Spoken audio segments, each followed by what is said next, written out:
Hello guys welcome back to our channel. TSL PRB సంబంధించి ఎవరైతే అభ్యర్థులున్నారో, constable అభ్యర్థులున్నారో మీ అందరికీ ఇదొక ప్రభుత్వం అయితే శుభవార్త చెప్పిందనమాట.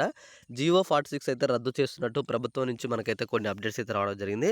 చాలా రోజుల నుంచి హైకోర్టులో కేస్ అయితే నడుస్తూనే ఉంది. ఆ కేస్ అప్డేట్స్ కూడా మనకైతే ఈరోజు మనకైతే విడుదల చేయడం అయితే జరిగింది.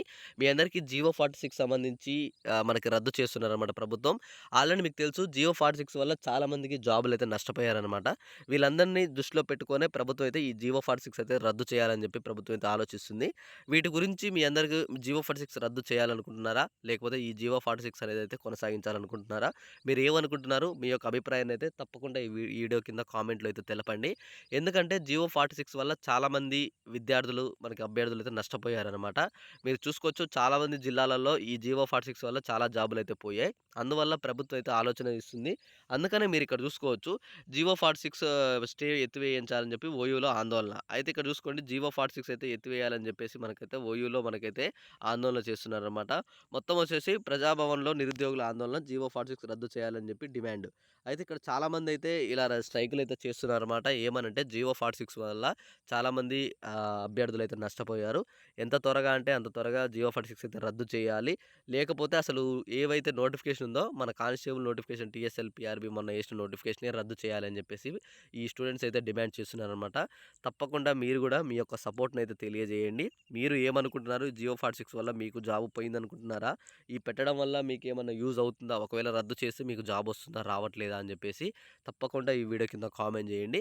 ఇంకా ఈ జియో 46కి సంబంధించి కేస్ అప్డేట్స్ అయితే ఇంకా నడుస్తూనే ఉన్నాయన్నమాట. తాజాగా ఈ కేస్ అప్డేట్ అయితే ఇంకా జరుగుస్తూనే ఉంది. ఇక్కడ చూసుకున్నట్టయితే పెండింగ్‌లో అని చెప్పేసి మనకైతుంది.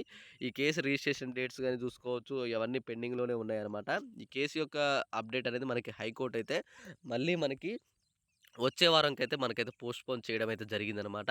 ఈ ఎవరైతే జియో 46 సంబంధించి నష్టపోయిన స్టూడెంట్స్ ఉన్నారో వీళ్ళందరూ ఏమని డిమాండ్ చేస్తున్నారంటే, చేస్తేనేమో నోటిఫికేషనే క్యాన్సిల్ చేయండి. లేకపోతే జియో 46 అనేదైతే క్యాన్సిల్ చేయండి. దీనివల్ల చాలామంది నష్టపోయారని చెప్పేసి డిమాండ్ చేస్తున్నారనమాట. తాజాగా కోర్ట్‌లో జరిగిన కేసు కూడా అది మళ్ళీ పోస్ట్‌పోన్ చేశారనమాట.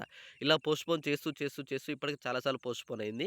మనకి లాస్ట్ హియరింగ్ వచ్చేసి కూడా మనకైతే త్వరలోనే అప్డేట్ చేస్తామని చెప్పారనమాట. మనకి నెక్స్ట్ వీక్ లాస్ట్ హియరింగ్ ఉందనుకుంటున్నాను నేనైతే. దాని గురించి ఏమైనా అప్డేట్ వస్తే మాత్రం తప్పకుండా నేను వీడియో చేసి మీ అందరికైతే ఆ లాస్ట్ హియరింగ్ అనేది ఎప్పుడుందని చెప్పేసి చెప్తాను. ఓకే. మీ అందరికీ ఈ వీడియోలో క్లారిటీగా అర్థమైందనుకుంటున్నాను. అర్థమయ్యేటైతే తప్పకుండా ఈ వీడియోని లైక్ చేసి మీ ఫ్రెండ్స్‌కి కూడా షేర్ చేసి వాళ్ళ యొక్క సపోర్ట్ కూడా తెలియజేయమని చెప్పండి. తప్పకుండా మాత్రం మీరందరూ ఈ వీడియో కింద కామెంట్ చేయండి. మీరు జియో 40కి సంబంధించి మీరు ఏమనుకుంటున్నారని చెప్పేసి, క్యాన్సిల్ చేయాలా? లేదా? అని చెప్పేసి మీ యొక్క అభిప్రాయాన్ని కూడా ఈ వీడియో కింద తెలపండి. మీకు ఈ వీడియోలో స్పష్టంగా అర్థమైందనుకుంటున్నాను. అర్థమైతే ఒక లైక్ చేయండి. మీ ఫ్రెండ్స్‌కి అయితే షేర్ చేసేయండి. ఇలాంటి మంచి మంచి అప్డేట్స్ మీరు గాని, మీ ఫ్రెండ్స్ గాని మిస్ కావద్దనుకుంటే మాత్రం ఛానెల్‌ని అయితే సబ్స్క్రైబ్ చేసుకోండి. Thanks for watching. Thank you guys.